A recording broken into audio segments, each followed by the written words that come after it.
Ya.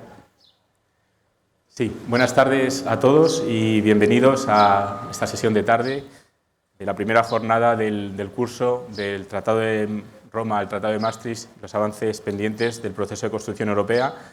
Estamos esta tarde con una mesa redonda que hemos titulado El legado de Roma y Maastricht frente a los desafíos de Europa, y tenemos el honor y el placer de contar con nosotros a dos representantes precisamente de esos países donde se firmaron ambos tratados.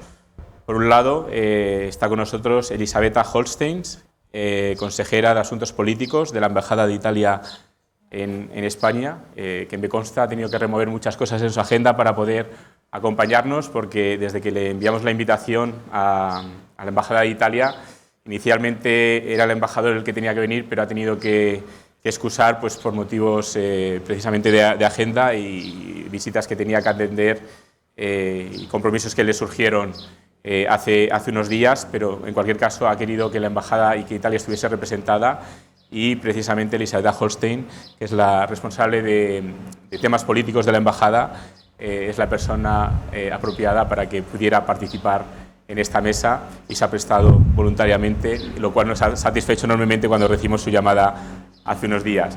Por otro lado tenemos a Matthijs van Bossel, embajador de los Países Bajos en España, quien desde el primer día también, en cuanto le enviamos la invitación, aceptó.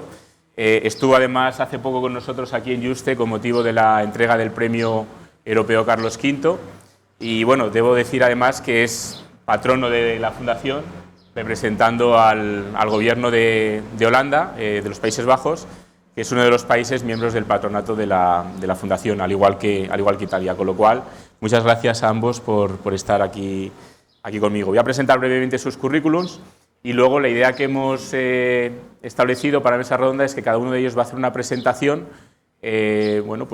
general sobre estos temas, la experiencia que cada uno tiene en la materia, y después abrimos un debate, un diálogo y un turno de preguntas con ambos ponentes. Hablará en primer lugar Elisabetta Holstein, que es licenciada en Economía y Comercio por la Universidad de Pisa y diplomada en Economía en la Escuela Superiore Santa Ana.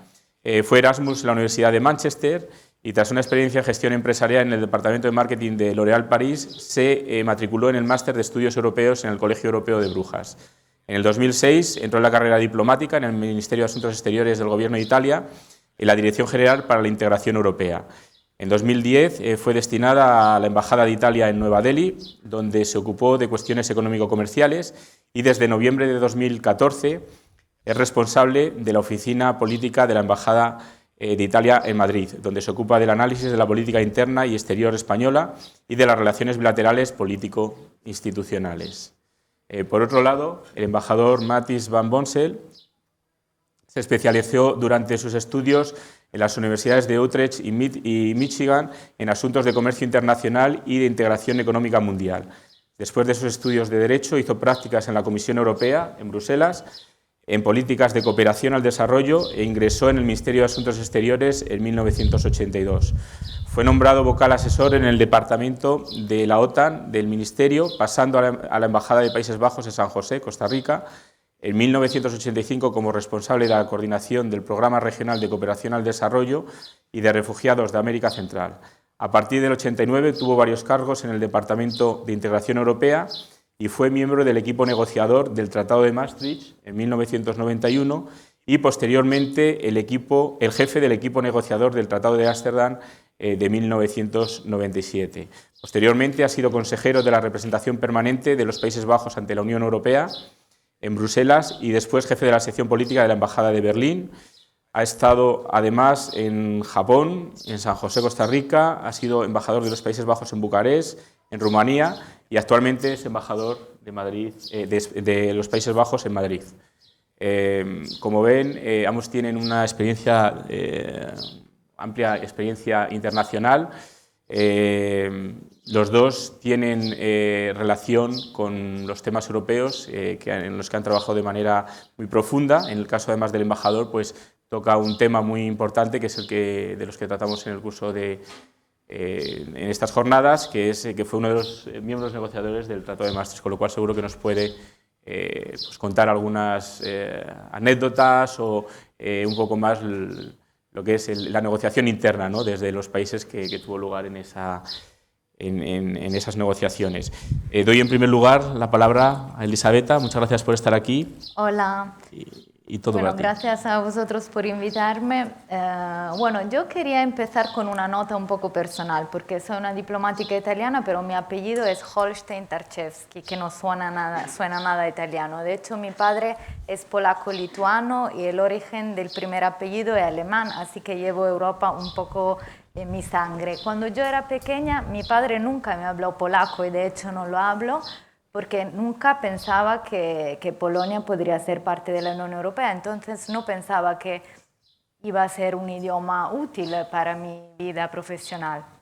Y así yo no hablo polaco, pero cuando tenía más o menos vuestra edad, con 25 años, decidí como vosotros un poco descubrir un poco más sobre Europa, aprender sobre Europa. Me fui a Brujas, al Collège d'Europe, un año, y eran los años de más altas esperanzas sobre Europa, porque era un club donde todo el mundo quería entrar, porque era sinónimo de derecho, de libertades.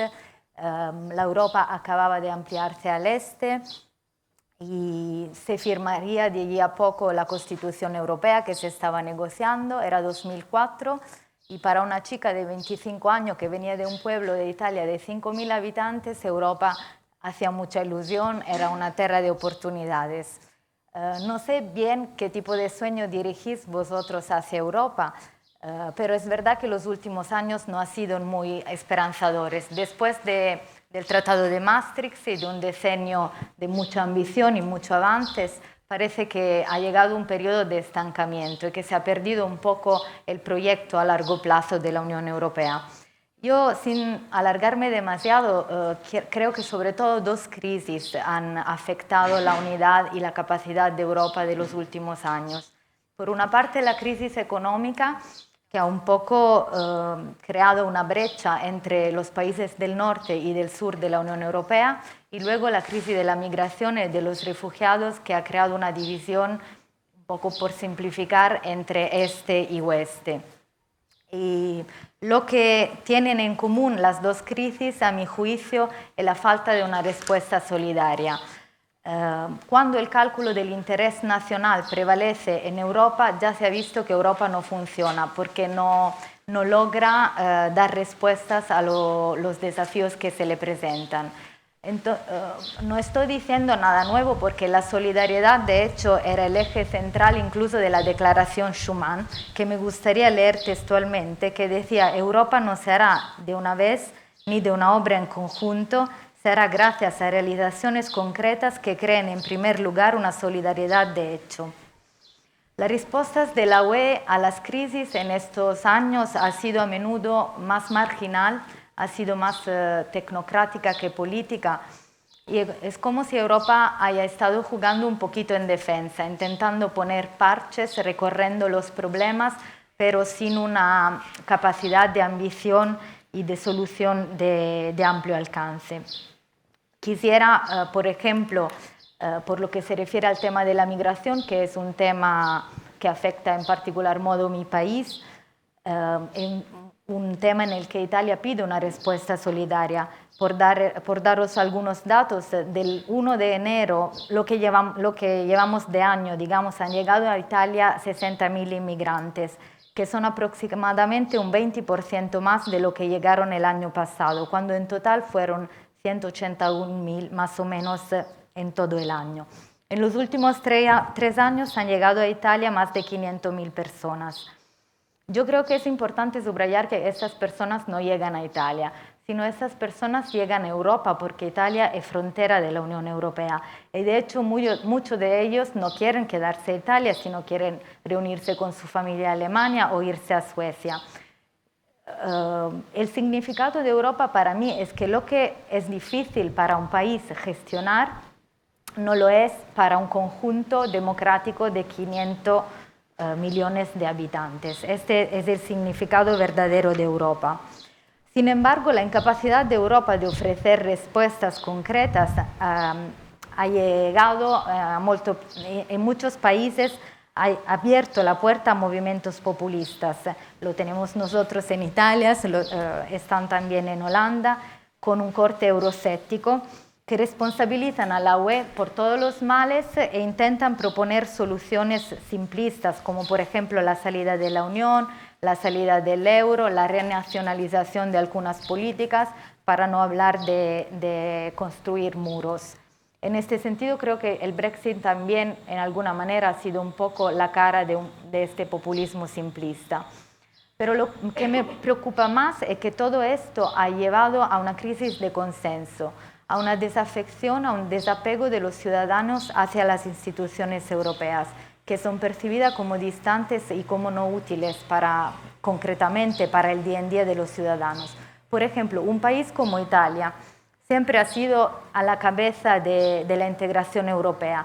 En Italia siempre el apoyo hacia la Unión Europea ha sido abrumador, de 70-80%. En los últimos datos del Eurobarómetro se ha quedado ni siquiera en un 40%.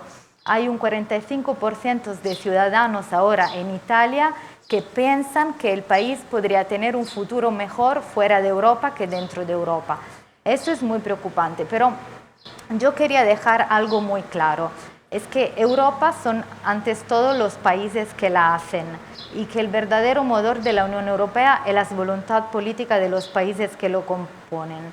En ese sentido, sí es verdad que por un lado Europa ha faltado en la capacidad de dar respuestas eficaces, pero por el otro lado esa falta de capacidad nace, a mi juicio, de la falta de voluntad política de los líderes europeos. Yo creo que se ha creado como un círculo vicioso. Hubo unos desafíos importantes, hubo una incapacidad de Europa de reaccionar, se han creado movimientos de corte euroscépticos y a veces los gobiernos, en lugar de intentar ponerse juntos para solucionar los problemas, han un poco acabado criticando la Unión Europea y utilizando los mismos argumentos de corte euroscéptico, haciendo a veces de la Europa como un chivo expiatorio. Bueno, Europa no sabe responder, Europa no puede hacer esto, Europa nos impide hacer esto.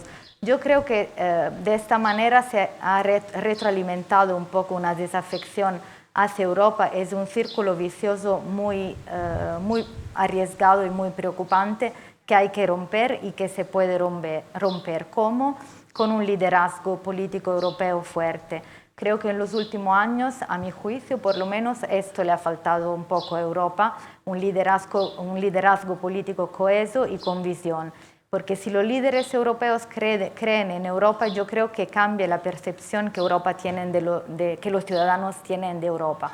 Y la prueba es un poco lo que ha pasado en Francia. Yo quisiera dar esta lectura de los resultados europeos, que llegó una persona que finalmente apostó por Europa, por el fortalecimiento de Europa, y la gente le ha votado. Así que yo creo que si los gobiernos, si los líderes cambian un poco el relato sobre Europa, empiezan a explicar los logros, empiezan un diálogo con la sociedad civil, se puede construir un espacio político nuevo que devuelve confianza y acerque de nuevo los ciudadanos a la Unión Europea.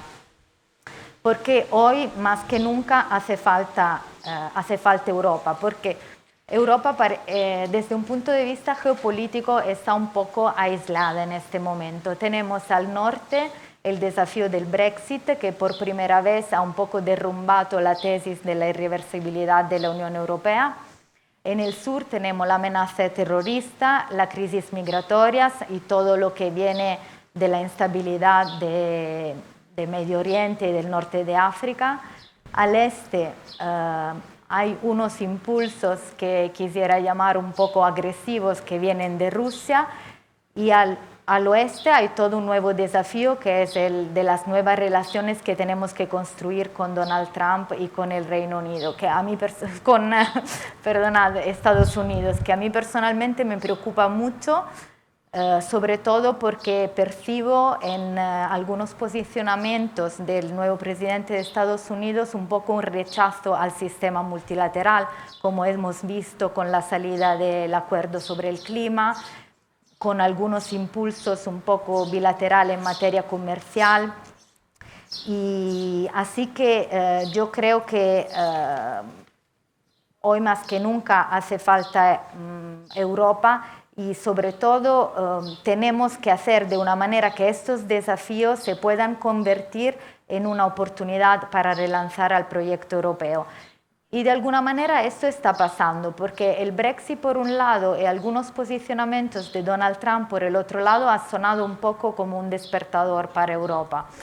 Y la propia alta representante Mogherini, por ejemplo, en tema de defensa, lo dijo ella misma, que se ha hecho más en estos 6 meses que en los últimos 60 años.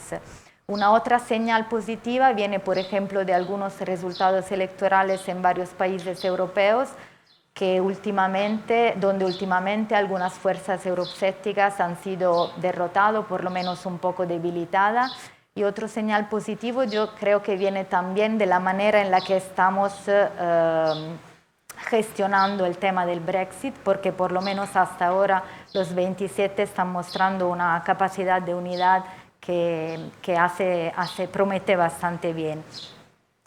Y un país importante como lo es Alemania, la propia canciller Merkel, me llamó mucho la atención que, por ejemplo, por cierto, ella misma ahora me parece que está enfocando su campaña electoral bastante en Europa, y a mí me llamó mucho la atención lo que dijo hace un mes más o menos tras el G7 en mi país, en Taormina, cuando dijo que Europa tiene que tomar las riendas de su propio destino. Que es algo bueno dicho por la canciller alemán, porque precisamente quiere decir que los desafíos de hoy nos ofrecen a nosotros que creemos en Europa la ocasión de relanzarla. Y llegamos entonces al tema de la reactivación y relanzar Europa. Yo creo que esto precisamente quisieron hacer los países europeos cuando se reunieron en Roma. El 25 de marzo hubo una cumbre con ocasión del 60 aniversario de los Tratados de Roma. Allí se firmó una declaración que no estaba dado por hecho ni que se firmara ni que el contenido fue ambicioso. De hecho, el contenido es un contenido que sí quiere ser ambicioso, pero sobre todo es realista, porque por un lado se quiso un poco reafirmar la actualidad del proyecto europeo, los logros que hemos alcanzado hasta ahora, y por otro lado mirar al futuro con ambición y realismo. Realismo es una palabra clave, porque la declaración lo que dice en un dado momento textualmente es que hay que buscar los ámbitos temáticos sobre los que focalizarse para avanzar, si necesario, incluso con ritmos e intensidades diferentes. Por tanto, por un lado, busca los ámbitos prioritarios y por otro lado, la modalidad de la integración diferenciada, que es algo que en la anterior ponencia la profesora estaba diciendo, sobre el que me gustaría decir unas palabras más. Ante todo, ¿cuáles son los ámbitos? La Declaración de Roma, que os invito a leerla si ya no lo habéis hecho, identifica 4 ámbitos. El primer ámbito es una Europa más segura. Entonces, la demanda de seguridad hoy por parte de los ciudadanos, que es muy fuerte con respecto a la lucha contra el terrorismo y el crimen organizado, la protección de nuestras fronteras, la puesta en marcha de una política migratoria eficaz. Por otro lado, la otra cara de la moneda, que es una Europa más fuerte en la escena mundial. Entonces, esto significa fortalecer la política de seguridad y defensa común. ¿Se me oye con el viento? Bueno, una mejor cooperación con la NATO, con un enfoque de complementariedad, la capacidad de la UE de hablar con una sola voz. Tercero, una Europa más próspera. Esto es todo lo que se refiere a las políticas de crecimiento, inversión, empleo, sobre todo el fortalecimiento del mercado único, desde mi punto de vista, sobre todo el reforzar la eurozona. Cuarto, una Europa más social. Entonces el tema del paro, de la exclusión social, y Italia también apuesta por una progresiva convergencia de los estados del bienestar. En una palabra, yo diría que estos 4 temas, más seguridad interna y externa, prosperidad económica y protección social, tienen decir que poner el ciudadano en el centro de la agenda europea, y es un poco concretamente lo que yo creo se refiere también el presidente francés Macron cuando habla de Europa que protege, que puede parecer un poco un eslogan, pero que yo creo que es una expresión que intenta abarcar estos 4 temas de seguridad interna, externa, prosperidad económica y protección social. Entonces, estos serían los ámbitos en los que Europa tiene que focalizarse, y luego tenemos las modalidades. Y yo creo que realísticamente hoy en día la de la integración diferenciada es la modalidad por la que hay que avanzar, por lo menos desde el punto de vista de mi país también. Vosotros ya me imagino que sabéis lo que es. Quiere decir que un grupo más o menos restringido de Estados miembros puedan profundizar en la integración en determinados sectores, pero al mismo tiempo dejan la posibilidad a los otros de entrar y de participar en un momento futuro, lo que significa que hay 2 elementos fundamentales, que son el primero del carácter inclusivo y el segundo de la unidad de la Unión Europea. Eso nos permite avanzar en el proyecto europeo a un nivel que no sea el mínimo común denominador. Entonces, que no sea el menos ambicioso lo que define el nivel de integración de la UE y los tiempos en los que alcanzarla. Pero también me gustaría subrayar que, por ejemplo, no me gustan expresiones como Europa más velocidades o Europa a la carte, porque me dan la idea de una Europa que está dividida o fragmentada, cuando el objetivo de la integración diferenciada es precisamente mantener la unidad de la Unión Europea, simplemente permitiendo a los más ambiciosos de avanzar a una velocidad diferente.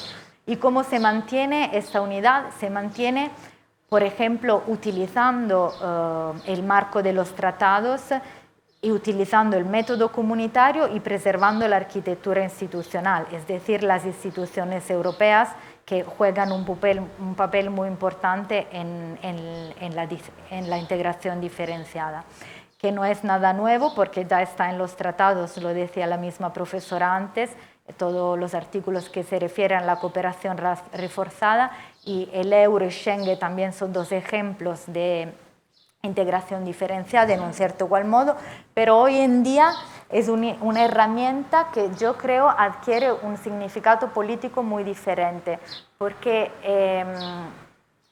es una manera pragmática para superar el bloqueo en los que se encuentra Europa ahora por un lado, y por el otro lado hacerlo en un contexto de heterogeneidad que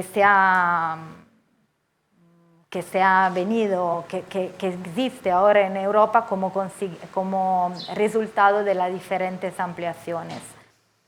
Y entonces la integración diferenciada, que quizás antes se pensaba para ámbitos puntuales, se podría convertir en una estrategia de largo plazo de integración de la Unión Europea para alcanzar bueno, quisiera decir una Ever Closer Union, pero algo parecido a una Ever Closer Union a la que Italia como país no quiere renunciar en este momento. Y se puede hacer en el medio término sin necesidad de cambiar los tratados, aunque yo creo que en el medio largo plazo sí que hará falta una reforma de los tratados. Y parece que también Francia y Alemania en las últimas reuniones hayan hablado de la posibilidad de reformar los tratados para reforzar la eurozona, así que ya quizás estemos en una etapa en la que reformar los tratados deje de ser un tabú, pero yo no lo veo para ahora, pero sí lo veo en el largo plazo y es una posición que como país Italia tiene, y el propio presidente de la República Italiana, incluso recientemente en su intervención delante del Parlamento italiano, dijo que la reforma de los tratados en el largo plazo es ineludible para hacer frente a los desafíos que Europa tiene hoy en día. Luego, en el debate, si queréis, podemos también un poco ver estos sectores donde se podría empezar a hablar a realizar la integración diferenciada, empezando por la seguridad y defensa, el tema de la cooperación estructurada permanente, donde ya se está negociando y se está haciendo algo en Bruselas en este momento, y luego reforzar la gobernanza de la eurozona, que yo creo que es algo imprescindible, porque es verdad que la eurozona se ha elaborado un poco como una área imperfecta, donde hay una moneda común, pero no le corresponde una capacidad fiscal de la Unión Europea, y esto yo creo que un poco ha exacerbado la crisis y se puede corregir de alguna manera para que la moneda única realmente sea una herramienta de crecimiento para los países de la Unión Europea. Pues en fin, yo como lo es mi país, soy una persona bastante europeísta. Creo que hoy en día la dimensión europea es la única dimensión que tenemos para ofrecer respuesta a los desafíos de hoy, y no solo, y sobre todo también para gobernar la globalización, que es algo con los que tenemos que convivir. Y creo que los euroscépticos tampoco han sabido proponer soluciones eficaces diferentes. Italia es un país al cual nunca le ha dado miedo ceder soberanía a la Unión Europea, porque siempre hemos entendido que no se cede sino se comparte, y estamos convencidos que esta es la senda por percurrir. Pero por otro lado, yo creo también que esto no quiere decir que Europa no se pueda criticar y que todo lo que salga de Europa sea bueno, que no se pueda mejorar, que los modelos actuales decisionales que tenemos en Bruselas no sean mejorables, todo lo contrario. Lo que quiero decir es que es la herramienta. Bueno, me gustaría utilizar una expresión que escuché utilizar a Romano Prodi en una charla en la que tuve ocasión de estar, y que para mí es una expresión muy acertada. Él dijo que hay que ser europeístas adultos.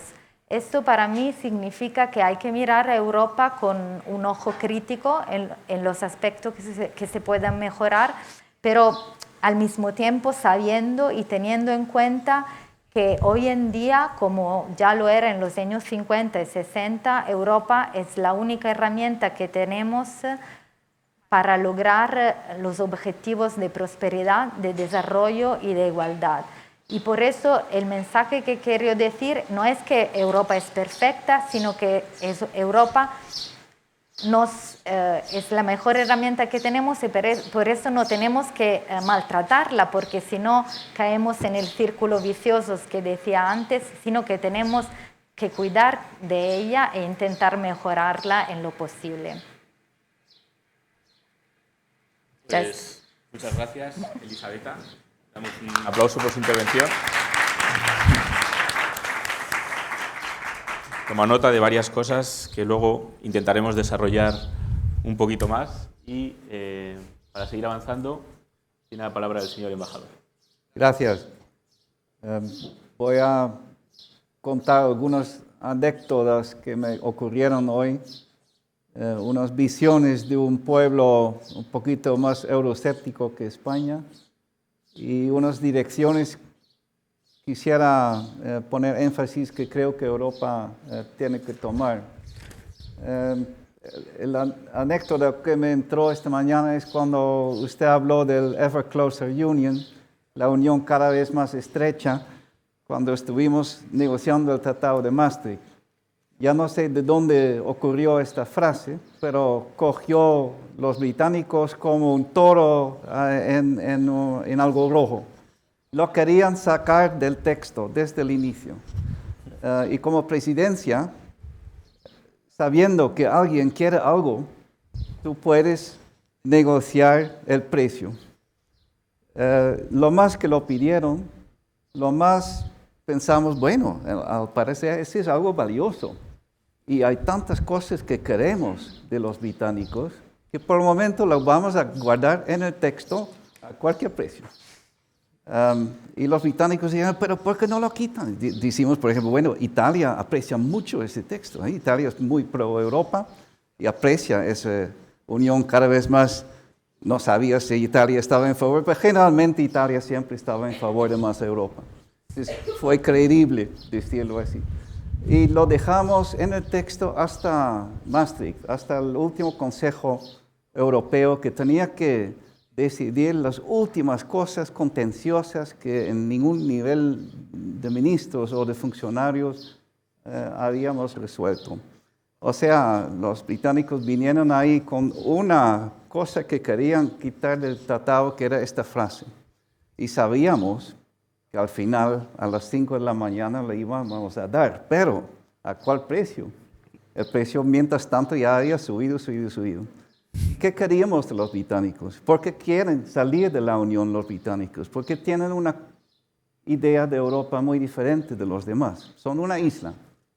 Me acuerdo que vinimos con esa idea de que la libertad del mercado interno implica que de alguna manera tenemos que eliminar los controles fronterizos, los controles sobre personas, sobre bienes, sobre servicios y sobre capital.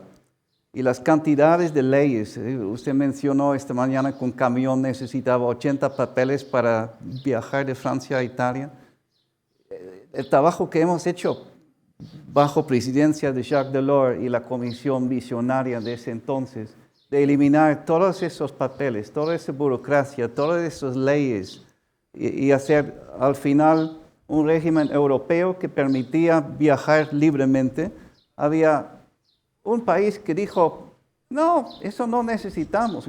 Bienes sí, que somos un país que exporta e importa de servicios también, capital aún más. Pero personas, no, gracias, somos una isla. Me acuerdo que dijeron, no, we are perfectly happy with our own border control. O sea, y nosotros todos estuvimos elaborando Schengen. ¿Y por qué? Porque los británicos no solamente no querían eliminar su control fronteriza entre ellos, la isla y los demás, tampoco querían permitir a nosotros de utilizar la Unión Europea para eliminar las fronteras entre nosotros, los continentales. Y si tú sabes, España sabe, tiene una frontera con Portugal o con Francia, como nosotros tenemos con Bélgica y Alemania, fronteras de tierra prácticamente no se pueden controlar. Nunca he visto un ladrón con un Picasso que robó en Rotterdam, declarándolo en la frontera, decir, yo tengo un Picasso aquí, ¿puedo declararlo? No. Obviamente, si tú tienes un control aquí, va 1 kilómetro más lejos por el bosque y pasa por donde quiere. Terroristas hacen lo mismo, los que negocian armas o cigarrillos igual. O sea, para nosotros era imprescindible, si Europa va a funcionar, tenemos que eliminar los controles internos. Para los británicos, no para nosotros y no para ellos. Así nació Schengen y nos costó de Maastricht a Ámsterdam buscar una manera de integrarlo de nuevo en el tratado. Logramos, aunque algunos países están aún afuera, pero eso tiene otras razones. Yo estaba en Rumanía y puedo hablar sobre eso. La historia terminó así. En Maastricht queríamos formar ese mercado interno sin control entre nosotros y obviamente, si tú ya no tienes control entre países, el mercado viene europeo, los países en sí ya no pueden hacer leyes que únicamente son vigentes para tu propio país. Si queremos decir cuál limonada está permitido en el mercado, tenemos que tener una ley europea que dice cuál es limonada o cuál es no, o una ley que dice, si Italia dice que esto es limonada, también tiene esa limonada acceso al mercado alemán o holandés y viceversa. Esa es la manera. Queríamos de los británicos las competencias para Europa de tomar esas medidas, porque eran imprescindibles. Y con unanimidad uno no puede decidir sobre limonada. Hay que tener una manera más eficiente, que es que la Comisión pone las iniciativas y que el Consejo decide con mayoría. ¿Cómo se dice? ¿Con mayoría? Mayoría calificada, o sea, cada país tiene unos votos y otros tienen un poquito más, los grandes un poquito más. Eso queríamos con los británicos, sobre medio ambiente, sobre cuáles son los requerimientos del mercado. Muy importante la política social, que los británicos tampoco querían de Europa, lo querían perfectamente felices con su propia política social. Esas cosas nos parecieron mucho más relevantes, tener en el Tratado de Maastricht las competencias europeas de decidir cómo funciona nuestro mercado europeo que estamos formando. Y al final, cuando el Reino Unido aceptó política por mayoría calificada, papel del Parlamento Europeo, supervisión de la Corte de Justicia, esas cosas claves, a las 5 de la mañana quitamos esta frase, Ever Closer Union, del punto donde no lo querían. Esas son las cosas que desde ese entonces siempre han complicado la presencia de Gran Bretaña. En ese entonces a menudo pensaba, pero británicos, ¿por qué no sencillamente se vayan de Europa? Porque son tan complicados y ahora arrepiento que están saliendo. Arrepiento que están saliendo porque de otra manera ellos son un partenario muy importante para Europa. Su manera de pensar, su manera utilitario, su énfasis en libre comercio, su importancia que dan a la justicia, a la separación de poderes, a la lucha contra la corrupción. Esas cosas a mí siempre nos han dado a los holandeses un vecino que apreciamos dentro de Europa y ahora se va.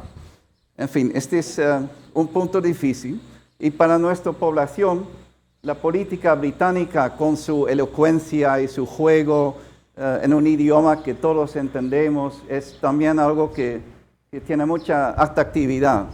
O sea, el escepticismo en Holanda ha crecido estos últimos pocos años, tanto como en Gran Bretaña. Este euroscepticismo que aquí no conozco en España, ustedes son un país feliz en una esquina de Europa, pero se nota como en Italia, también en Holanda, la gente ve a Europa como ya algo que ya conocemos que existe, pero no nos da ese ánimo. Y es algo que discutimos esta mañana, ustedes profesores lo mencionaron, esa idea de que tus hijos no van a tener un mundo mejor que yo, eso en Holanda es muy notable. Me acuerdo que tuve un vecino que trabajaba en Schiphol, en el aeropuerto. Y yo estaba trabajando día y noche para ese tratado de Maastricht, pensamos hacer algo bien. Y todo el mundo, los políticos, estaban en favor. No había en ese entonces nadie contra Europa, menos los comunistas que ya estaban desapareciendo con la Unión Soviética. Me dijo, mira, pero esa Europa, yo creo que cada vez me da más competitividad, porque antes tuvimos un servicio de aviones, yo trabajo en servicio de aviones, y tuvimos un trabajo regular, normal, servicio con vacaciones, derechos, y ahora viene cada vez más competitividad. Los aviones se van al extranjero o los competidores vienen a Schiphol a competir conmigo. Yo tengo que trabajar cada vez más. Eso no me gusta. Eso me hizo pensar. Si ahora tú vas a Rotterdam para ir 20 años más lejos, una mayoría de la ciudad nació en el extranjero. Muchos trabajos, en este que es el puerto, digamos, más eficiente, más grande de Europa, muchos trabajos ya no existen. Muchos obreros han sido desplazados por automatización, por máquinas, por computadoras. Los trabajos que hay mucha gente del extranjero que lo está haciendo, que reemplazan los holandeses. Y esos obreros ven que su mundo cambia, su mundo que era, digamos, relativamente confortable, ahora es difícil. Sus iglesias se han cambiado por mosquitas. Muchos trabajos han salido al extranjero. Esa gente ya no vota por los socialdemócratas, votan hoy en día por un partido que dice, yo entiendo a ti, tú quieres menos migración, tú quieres menos Europa, tú quieres menos comercio. Y ese grupo, extraño aunque sea, está creciendo hasta ahora. No sabemos si sigue creciendo, pero hasta ahora ha tomado una fuerza del segundo partido en nuestro país. O sea, algo hemos hecho mal. Algo hemos hecho mal en Europa de tal manera de que una gran parte de nuestra población ya no cree en el proyecto y lo ve con ojos, sino escépticos, también negativos. Y esto de un país como el mío, que es muy abierto, relativamente abierto al mundo y que ha evidentemente crecido gracias a Europa. Y esto es algo que los políticos no saben cómo contestar. No he visto a menudo, y eso Elizabeth ha dicho también, los políticos no defienden a Europa. Mi primer trabajo era convencer a las municipalidades de implementar las leyes europeas de abrir competitividad. O sea, donde antes el alcalde negociaba con su amigo quién va a hacer la nueva calle y lo hizo a un precio y para que parezca honrable lo hace el año entrante a otro. La ley europea dice, Maastricht, señor alcalde de Maastricht, tú tienes que abrir una adjudicación abierta y los alemanes y los belgas y los de Luxemburgo también pueden ofrecer su servicio. ¿Y por qué tenemos esa ley? Para que los precios bajan por la competitividad. Al final, Maastricht, después de resistir, estamos hablando de la misma Maastricht que el tratado, aceptó esa ley europea. Y por mi sorpresa, leí en el periódico en Holanda a un momento que el alcalde publicó que Maastricht había hecho más calles por menos dinero, gracias al alcalde. Era absurdo, pero así son nuestros políticos. Si algo va mal, tú lo dices también, es la culpa de Europa. Si algo va bien, es gracias a ellos.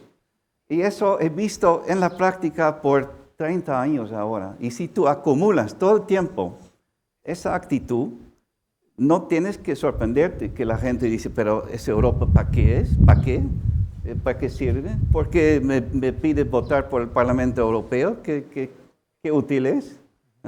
La gente se identifica con la municipalidad, con la región, con el país, y lo menos con Europa. Entonces, así tenemos que, cambiar a Europa por algo más bien municipal, pero visible, que la gente ve, este es concretamente útil. O tenemos que cambiar nuestros políticos. Lo último creo que es muy difícil, porque le he tratado, obviamente, le hemos tratado. Y antes, hablamos de Jacques Delors. Jacques Delors efectivamente, pero era otra época, tenía una visión y era al momento necesario de cambiar Europa. Después de Delors, yo me acuerdo, todos tenían miedo de tener un nuevo Delors. Nuestros políticos no querían a alguien igual de fuerte. Y hemos tenido con mucho respeto por todos los presidentes de la comisión desde ese entonces, gente más bien un poquito gris, gentil, pero un poquito gris.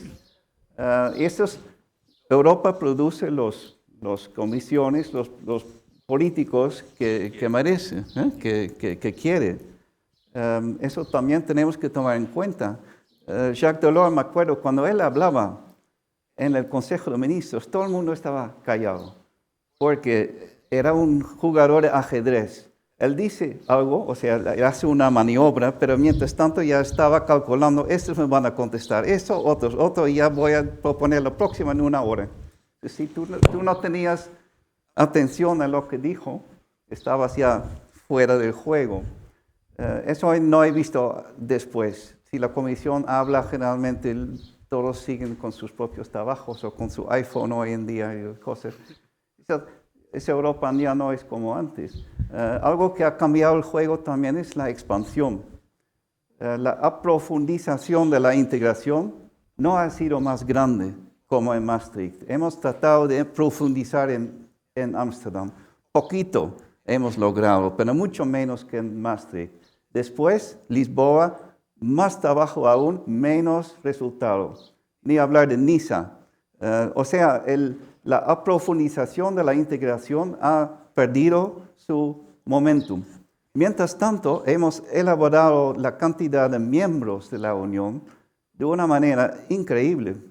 Comenzamos con 6 y estamos ahora con 28, 27 y tenemos unos 10 llamando a la puerta. Esa máquina que hemos hecho no está hecho para 26 países. No se puede gobernar una moneda unida o un mercado unido con 26 países que aún tienen cada uno un comisario, cada uno un juez, cada uno un miembro en la Cour de Comptes, ¿cómo se llama? Tribunal de Justicia. Tribunal de Cuentas. De cuentas, perdón. Y tienen derecho de veto en cosas claves aún de decisiones en Europa. Esa Europa no puede funcionar con más miembros mientras que no aprofundizamos. Yo estoy en favor de una Europa de más velocidades porque yo sé que un grupo pequeño puede, donde quiere y está capaz, tomar una iniciativa. Y los que no están funcionando van a estar impresionados y van a hacer lo posible para join the club, para ser miembro de ese club. O sea, es importante tener un grupo chiquito y tenemos un pequeño ejemplo ahora. No quiere decir que un país esté siempre afuera. Tenemos ahora un pequeño grupo que comienza con un procurador europeo. Es facultativo. En Holanda, por el sepsis que tenemos ahora en el Parlamento, han dicho que no. Y nosotros como gobierno hemos dicho, pero este procurador europeo va a buscar maneras de luchar contra la corrupción con fondos europeos. Eso es en nuestro interés, porque Holanda paga más de lo que recibe. O sea, si tenemos a alguien que controla lo que hacemos con todos esos miles de millones, eso es en interés nuestro. El Parlamento ha dicho no, porque ese es una nueva traspaso de poder del país a Europa y no queremos eso. Holanda no participa, Italia seguro que sí, muchos países que sí, y sí vamos a ver si funciona. Sin duda Holanda a un cierto momento va a ser miembro. Hemos visto lo mismo con Dinamarca, estaba muy en contra de la cooperación de justicia y Europol, y 10 años después ya estaba pensando, bueno, funciona, es útil, queremos ser miembro. Y después, si el gobierno está convencido, hay que convencer a los daneses o a los holandeses en este caso, pero es una lucha interna. Pero muestra que las cosas andan mejor cuando los que quieren y pueden toman la iniciativa. No es necesaria tener unidad de 27 países. Seamos realistas, las diferencias entre los países que son miembros son gigantescos. Un obrero, un camionista en Bulgaria recibe 10% de salario de lo que recibe un señor con el mismo trabajo en Dinamarca. Es imposible tener un régimen armonizado para países tan diferentes. Hay que buscar poco a poco que nos adaptamos a algo promedio, pero eso no se puede forzar. Bueno, así por el momento mis vistas por el momento. Muchas gracias, embajador. Damos un aplauso por su intervención. Me han pasado una nota diciendo que tenemos que visitar el monasterio a las 5, que era la hora que estaba prevista, pero tenemos que salir 5 minutos antes pues, para poder llegar a tiempo y que la guía que nos espera pues, pueda hacernos la visita. Así que bueno, tenemos 15-20 minutos para debate, para preguntas. Podéis ir levantando la mano, yo voy a ir lanzando una pregunta porque veo que ha habido un denominador común en vuestras intervenciones, ¿no? Y es un denominador además que se repite en diferentes encuentros que realizamos de este tipo, y es esa falta de liderazgo de los líderes, de las personas que dirigen los países europeos hoy en día. Hemos hablado de que es muy difícil que haya de nuevo un Jacques Delors o que lleguemos a a tener a alguien tan fuerte en la comisión, ¿no? Si bien el propio Juncker creo que es de esa escuela de Delors y juega un poco también esas bazas, ¿no? Es una comisión, ya lo dijo desde el principio, mucho más política que lo que había sido las anteriores comisiones, donde sí parecía que la gente que había sido elegida había sido puesta porque se sabía que se podría trabajar con ellos de cara a los intereses de cada país. Esa falta de liderazgo no viene a lo mejor dada porque precisamente los líderes de ahora, salvo excepciones, son líderes de esas nuevas generaciones que no han vivido esos problemas que vivió Europa y no se sienten identificados con ese objetivo, digamos, inicial de Europa. Y por otro lado, otra pregunta que se me plantea, no sé si sabéis, bueno, tenemos uno de nuestros premiados fue Mamá Erasmus, Sofía Corradi, y ella decía siempre, ¿no?, que el Erasmus te hacía mejor persona, te hacía más europeo. Y eso me lleva al tema de la educación. Es difícil tener líderes políticos que no han recibido una educación europea. Han recibido una educación nacional, con unos parámetros nacionales, muchos de ellos no han viajado, no conocen idiomas y no han respirado ese espíritu europeo, ¿no? De hecho, vemos que entre los nuevos líderes que hay ahora o que están surgiendo ahora, pues la mayor parte han estado de Erasmus y ves que hay una nueva perspectiva. ¿Tiene esto algo que ver en esa falta de liderazgo? ¿Cómo podemos solucionar eso desde el punto de vista, por ejemplo, de la educación, cuando los propios países tienen esa competencia y son los que tendrían, por ejemplo, que incluir en el currículum europeo desde primaria pues los estudios en la Unión Europea, en cómo funciona la Unión Europea, las posibilidades que ofrece?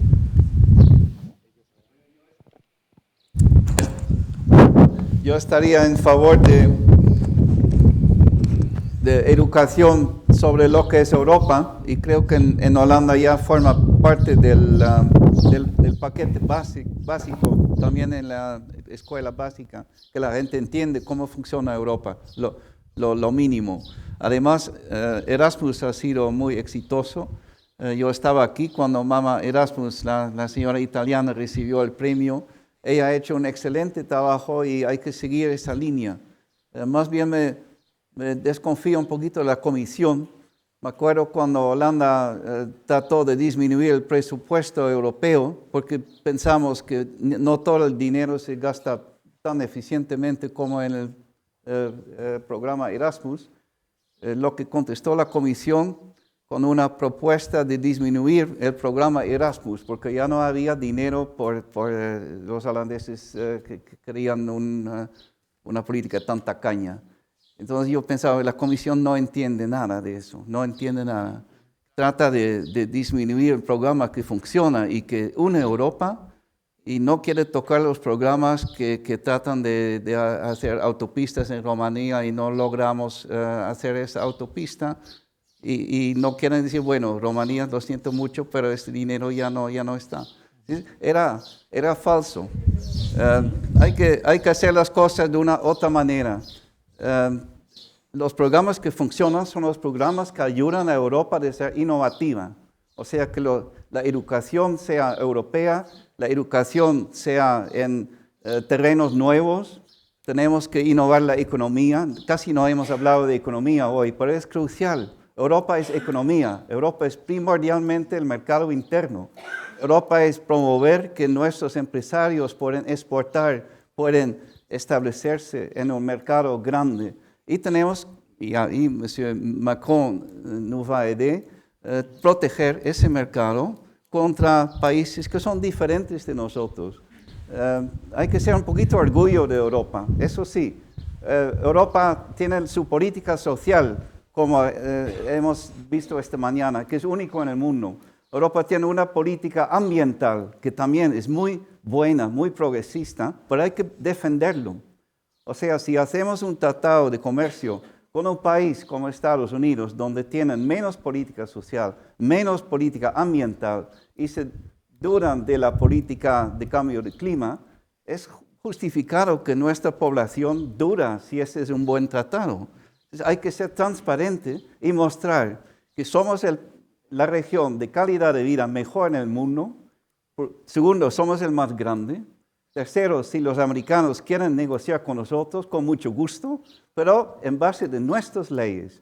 Ahí, sin concesiones, tenemos que tomar la iniciativa siendo el mercado más grande. ¿Y por qué somos el mercado más grande? Porque hemos contribuido cada país con mucho dolor, soberanía a ese conjunto.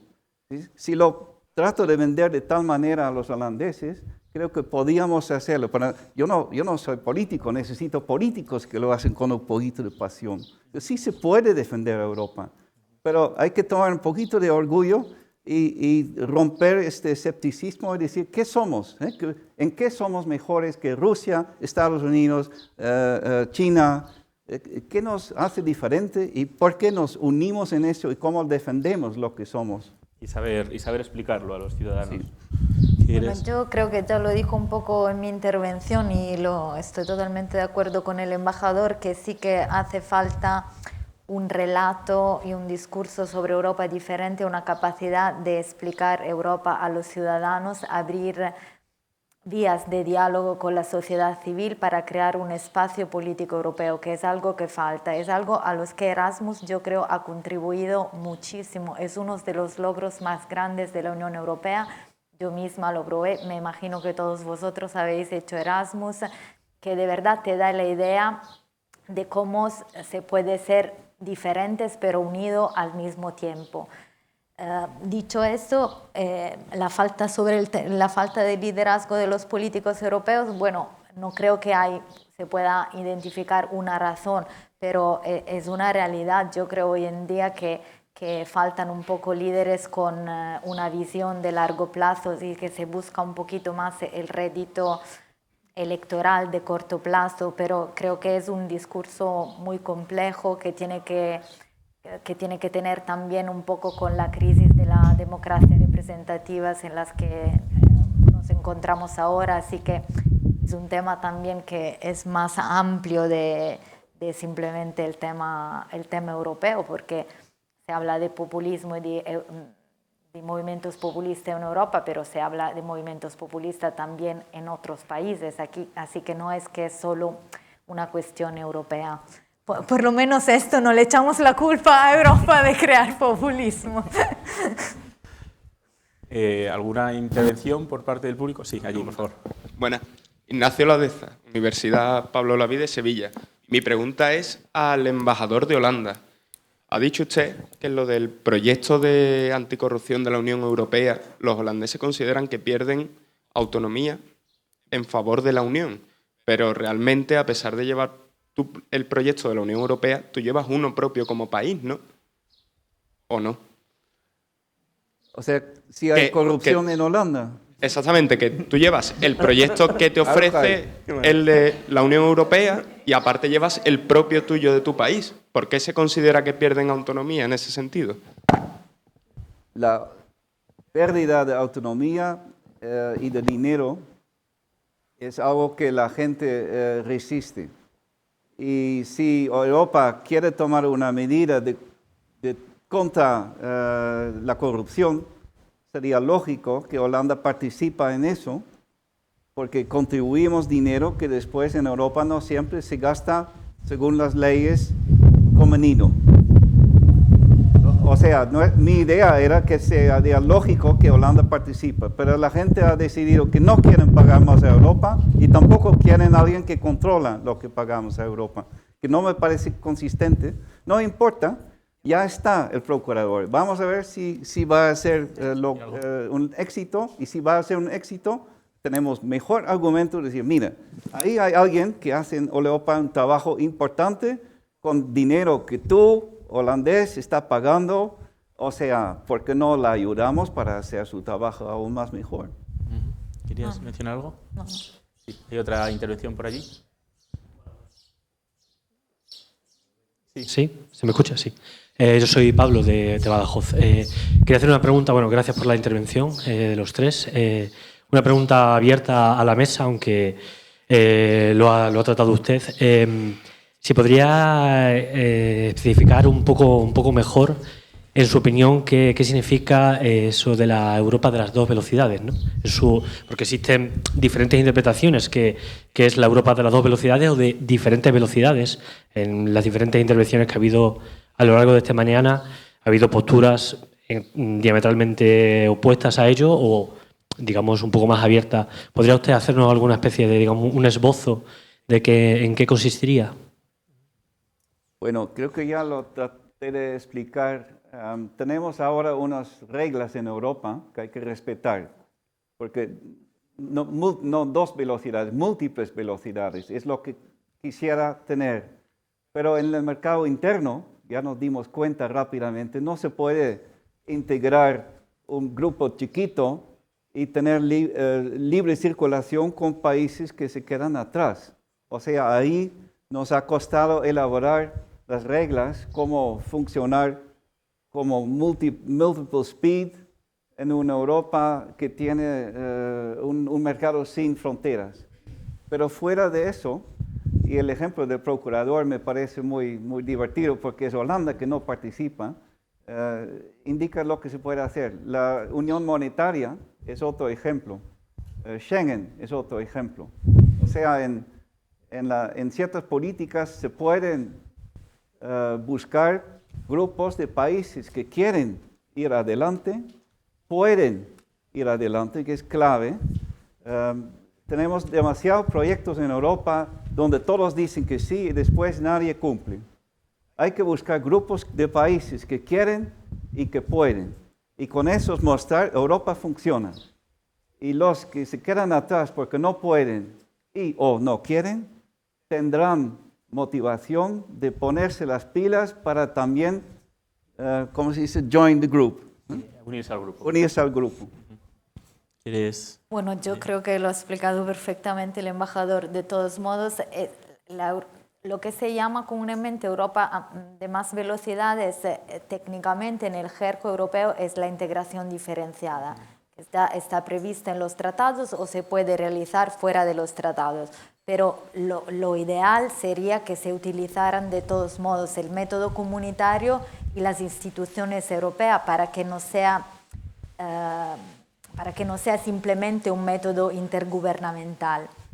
Por ejemplo, ahora el Procurador Europeo, un ejemplo.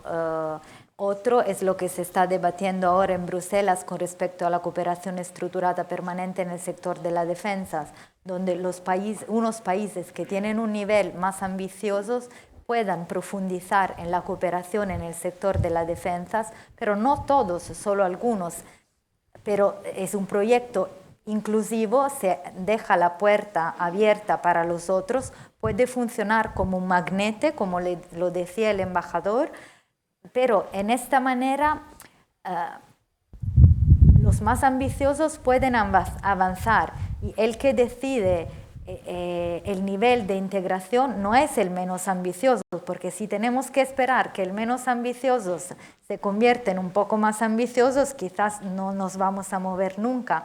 Entonces, avanzar en diferentes sectores, grupos de países diferentes que tienen una homogeneidad en este específico sector. Por ejemplo, en el tema de la defensa, España, Francia, Alemania, Italia somos los países que empujamos mucho para que haya una mayor cooperación, una interoperabilidad entre las fuerzas, para que se pueda aprovechar de la escala, de economías de escala en la industria de la defensa, para que se puedan desarrollar capacidades que a nivel de países individuales que están fuera del alcance de un solo país, pero que más países unidos pueden lograr.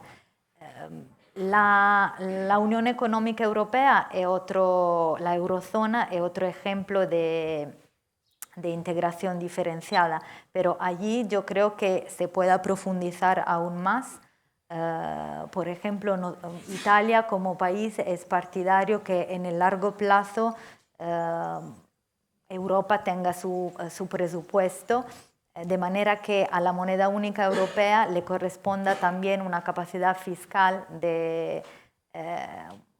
presupuesto, una capacidad fiscal europea que en un futuro pueda ser gestionada incluso por un ministro de Finanzas europeos, que pueda ser responsable, por ejemplo, frente a un parlamento de los países de la eurozona. Entonces, por una parte, una mayor coordinación, pero también una mayor, ¿cómo decirlo?, accountability y legitimidad democrática. Pero claro, esto no es para mañana, pero es algo que de lo que se puede hablar en futuro en el ámbito de la eurozona. Entonces, un ámbito más restringido de países, porque de todos modos, con toda la heterogeneidad, como lo decía el embajador de la Unión Europea en este momento, es tal que es imposible que todos vamos a tener la misma ambición en los mismos sectores. Por eso la integración diferenciada se puede convertir en una estrategia para avanzar, esperando que proyectos pequeños de países puedan funcionar como un pull factor por los otros que, como lo decía el embajador, cuando vean que las cosas funcionan, se pueda, entonces, sin dividir, porque eso es muy importante, que no se quiere dividir Europa. Europa es una e indivisible, y también la Declaración de Roma del 25 de marzo lo repite muy bien, la indivisibilidad de la Unión Europea, pero sí que puede progresar a velocidades diferentes. Yo ahí simplemente me gustaría añadir que cuando hablamos de los términos que utilizamos en el proceso de integración europea, creo que el vocabulario es muy importante, ¿no? Mañana vamos a tener una ponencia de Susana, experta en comunicación, participación ciudadana, y sí que es verdad que falta explicar bien el proyecto europeo. Aquí hemos estado utilizando dos conceptos para decir la misma cosa, dos velocidades, integración diferenciada. Sí, porque dos velocidades yo creo que queda un poco mal, da la idea de división. Cortado. Y ahí a lo mejor desde Europa, y ahí sí que le podemos echar la culpa a Europa, desde Europa la explicación que se hace de los conceptos o la terminología que se utiliza a lo mejor no es la apropiada para comprender realmente lo que se quiere. Porque es muy diferente decir son dos velocidades en las que parece que divides a Europa en dos grupos, unos van hacia un lado, otros van hacia otro, a que hables de integración diferenciada, en las que unos avanzan hasta que los otros lleguen, pero no quiere decir que otros tomen otro camino. La idea del euro, que es el mejor de los ejemplos quizás, es en el que poco a poco se irán incorporando nuevos países cuando estén preparados para unirse, siempre que quieran, cuando no es el caso de, bueno, pues ocurría con el Reino Unido. Suena la campana, con lo cual no tenemos más tiempo. Muchas gracias a los dos ponentes por sus intervenciones, por sus aclaraciones y gracias a vosotros por toda vuestra atención. Muchas gracias.